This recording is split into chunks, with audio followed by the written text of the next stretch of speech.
They say every man's home is his castle, a sanctuary built from sacrifice and sweat. I learned the hard way that even castles can be breached from within.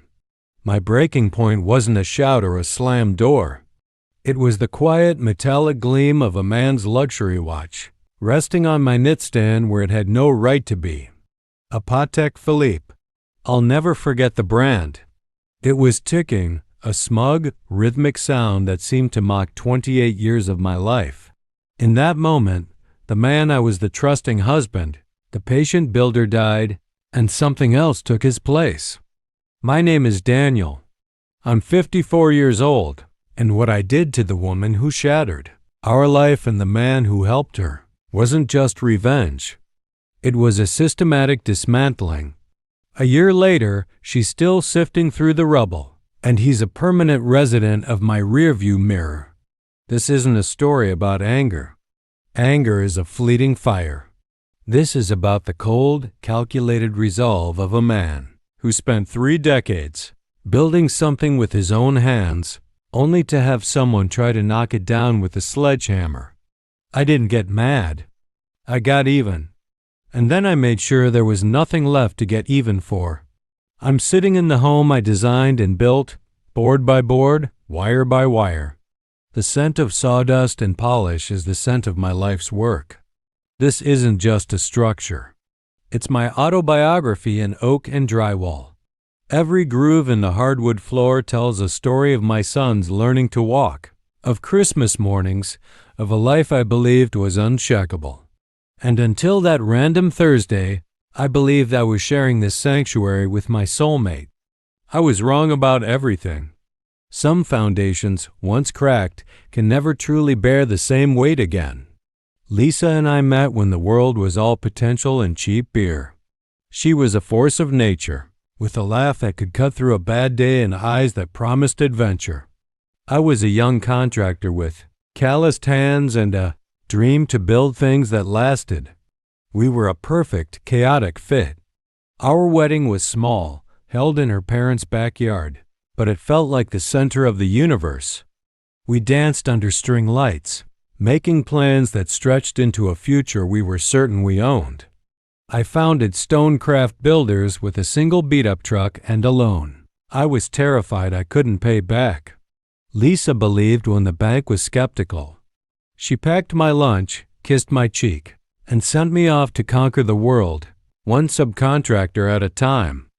Our sons, Mark and Ben, came along, and this house filled with the beautiful, messy symphony of family life, the pitter-patter of little feet, the roar of teenage arguments, the quiet comfort of shared silence.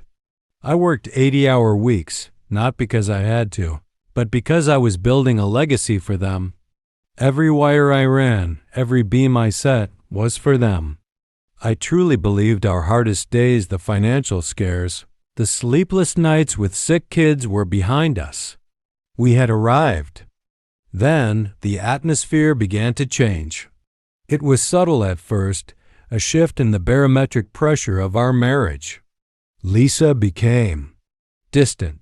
Her phone, once a tool for coordinating family logistics, became a secretive appendage. It was always face down, always on silent. She started new fitness, classes that inexplicably ran from 7 to 10 p.m., hot yoga, she'd say, but she'd come home without a drop of sweat, smelling of a perfume that was too expensive, too floral, to be her own. It's a great stress reliever, she'd tell me. And the fool king in his castle, nodded and believed her. I dismissed the cold knot in my stomach, telling myself she was just spreading her wings now that the boys were off at college. She was finding herself, and I, the steady, boring builder, was just part of the landscape she was exploring beyond. I was a monumental fool. It was a Thursday. I'd been managing a commercial renovation, a tedious panel upgrade in a soulless office building. The job went smoother than anticipated, and by 3 p.m., we were done. On a whim, I decided to surprise Lisa. I'd pick up sandwiches from the deli she loved, the one with the pickles she always raved about. I pulled into the driveway, the familiar crunch of gravel a comforting sound. Her car was there, but the house had an odd, watchful silence.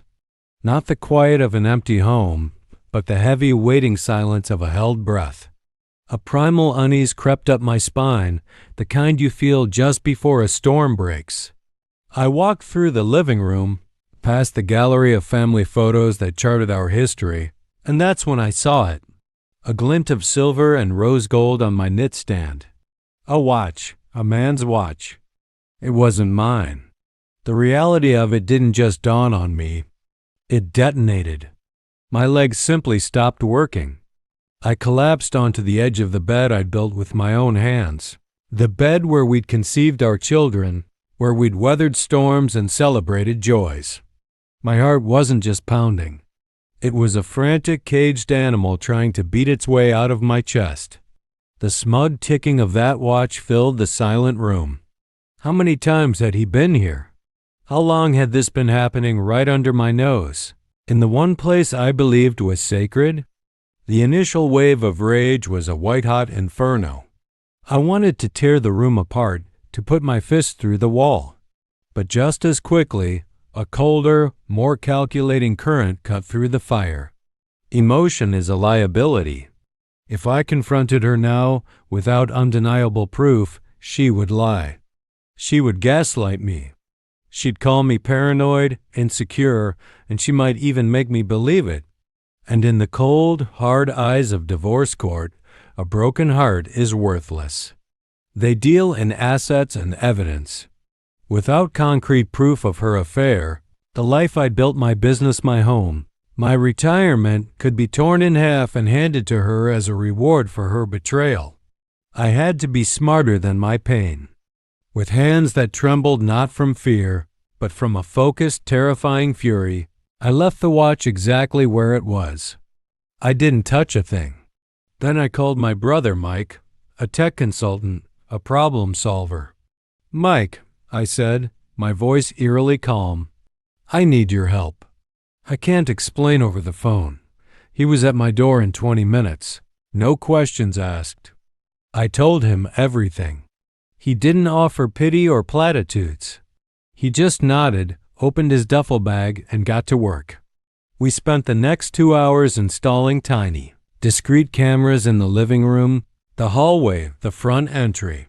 Motion-activated, cloud-based, remote access. My home, my sanctuary, was now under surveillance. The castle had become a trap.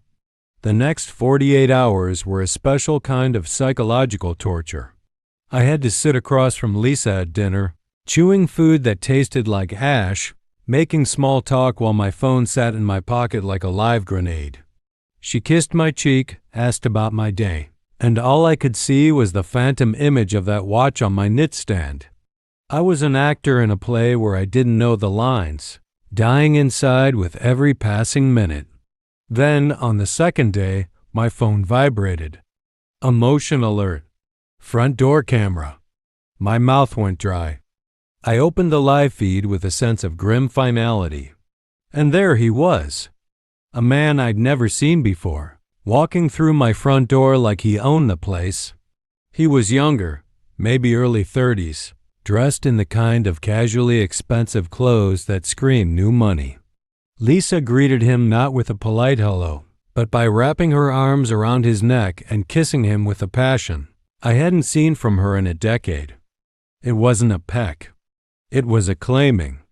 This was no one-time mistake, no fleeting moment of weakness. This was a pattern. This was a relationship. His name, I would later learn, was Jason, a trust fund kid who dabbled in venture capital. I watched them on the tiny screen, their body language a brutal testament to their intimacy. He touched the small of her back.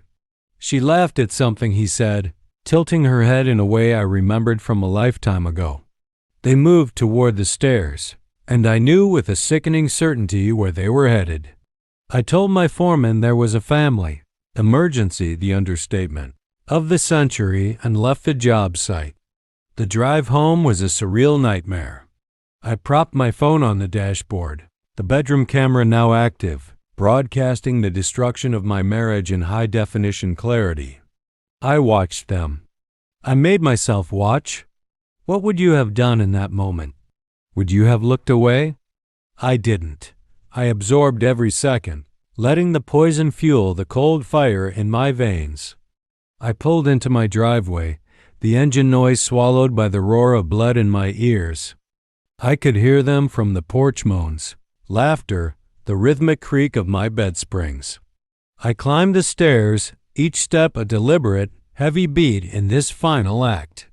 I stepped over his shirt, her jeans, a trail of clothing that marked the path of my humiliation.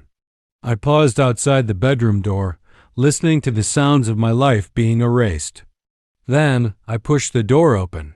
It didn't bang against the wall. It swung open smoothly, revealing the scene in all its tawdry glory. The shock on their faces was almost comically perfect. Lisa screamed, a shrill sound of pure terror. Jason scrambled backward, a rabbit caught in a trap, his eyes wide with fear.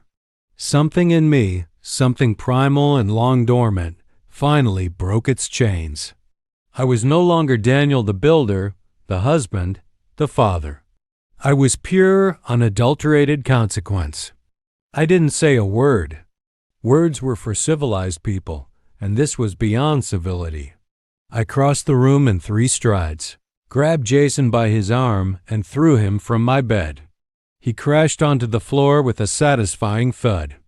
My first punch was a piston, driven by 30 years of swinging a hammer and carrying lumber. It connected with his jaw with a sound like a branch snapping. He cried out, a gurgling, pathetic sound, but I was beyond hearing. I was a force of nature. I drove my knee into his side, feeling the sickening, yielding crack of ribs. He begged, I'm sorry, man, I'm sorry. But the words were just noise. Get out of my house, I said, my voice low and steady, a stark contrast to the violence. Before I forget I'm a civilized man, he didn't walk out. He crawled, leaving a smeared trail of blood on the hardwood floors. I'd sanded and finished myself. He tumbled down the stairs and fled into the afternoon, a broken mess. But my work was only half done. I turned to Lisa. She was sobbing, clutching a sheet to her chest, her body racked with tremors. Daniel, please. Let me explain. It was a mistake, she pleaded. I looked at her, at the woman I'd loved for nearly 3 decades, and I felt nothing. Not anger, not hatred, just a vast, cold, interstellar emptiness. Get dressed, I told her, my tone flat, final. Get out. She begged to know where she would go, what she would do. I looked her dead in the eyes that had once held my entire world, and said, I don't care. I watched her pull on her clothes with shaking hands, her mascara streaking her face in black rivers. She looked small, pathetic, a stranger. I held the front door open for her. She hesitated on the threshold, and I closed the door in her face, turning the deadbolt with a definitive click. The sound echoed through the silent house. Then, and only then, did I get to work. My first call was to my sons. They deserved the unvarnished truth from me, before their mother could spin her web of lies. Boys, I said, my voice unwavering, a rock in the storm. Your mother has been unfaithful. I caught her today, in our home, with another man. I'm filing for divorce. The silence. On the other end of, the line was heavier than any I'd ever known. Then Mark, my eldest, spoke, his voice tight with a controlled fury I recognized. We're on our way, Dad. Tyler, my youngest, was quieter, his voice thick with emotion. We're with you, Dad. In that moment, their unwavering loyalty was the first solid brick in the foundation of my new life. Next, I called a lawyer, a woman named Margaret Shaw, who was recommended to me for her reputation as a pit bull in pearls. In her sterile, expensive office, I handed her the USB drive containing the video evidence. She watched it on her monitor, her face an impassive mask. When it was over, she looked at me. "This is conclusive," she stated, no emotion in her voice. "Adultery is still a powerful factor here. With this, you'll keep the business, the house, all savings and retirement accounts. She get minimal support, if any. The court does not reward this kind of behavior. File immediately," I told her. "I want her served by the end of the week." She nodded, a small, sharp gesture. The legal machinery, a slow, grinding wheel of justice, began to turn. But the law was only one avenue of consequence. The social fallout was swift, brutal, and deeply satisfying. Lisa, now holed up in a shabby studio apartment, tried to play the victim. She told anyone who would listen that I was an abusive monster who had thrown her out with nothing. But the truth, once released, is a persistent ghost. My neighbor, who knew about the cameras, let the real story slip at a neighborhood barbecue. In a community built on handshakes and shared values, her betrayal was a cardinal sin. The women from her book club, the friends she'd lunched with for years, suddenly found themselves too busy to take her calls. The invitations dried up. She was completely, utterly isolated. My reputation, however, didn't just survive. It was forged in steel. At the local hardware store, other men who had built their own lives with their hands would give me a grim, knowing nod, a quiet handshake, a "hang in there, brother," they understood. They respected it. My crew at Stonecraft Builders closed ranks around me. Their loyalty was fierce, protective. They'd known Lisa for years, had eaten at our table. They felt the betrayal as an extension of their own family. True strength, I learned, isn't in the first explosive blow. It's in the final, undeniable outcome. The divorce was finalized with stunning speed. The judge, a no-nonsense woman in her 60s, reviewed the video evidence and our financials. Her ruling was a work of art. I retained the house, the business, all our savings, and my retirement funds. Lisa received a one-time, lump sum payment of $5,000, just enough to avoid claims of being punitive, but not nearly enough to rebuild a life. No alimony. No share of my company. 28 years of marriage dissolved with the bang of a gavel. Our sons have stood by me, a united front. They've had no contact with their mother. They cannot reconcile the woman who raised them with the person who so casually detonated our family. As for Jason, the consequences extended far beyond a few broken bones and a bruised ego. The injuries I inflicted were significant. I heard through the grapevine that he required multiple surgeries. The damage to his ribs was extensive, and the kick I delivered with my steel-toed work boot had caused permanent, let's say, functional complications. His lawyer advised him not to press charges. What jury would sympathize with a man caught in another man's marital bed? He left the state as soon as he was discharged from the hospital. Let him be a living, breathing reminder of the cost of trespassing. Now I sit on my back deck, the one I built with my sons when they were teenagers, teaching them the weight of a hammer and the satisfaction of a level line. The house is quiet, but it's my quiet. A peaceful silence. The cameras are gone. The ghosts have been exorcised.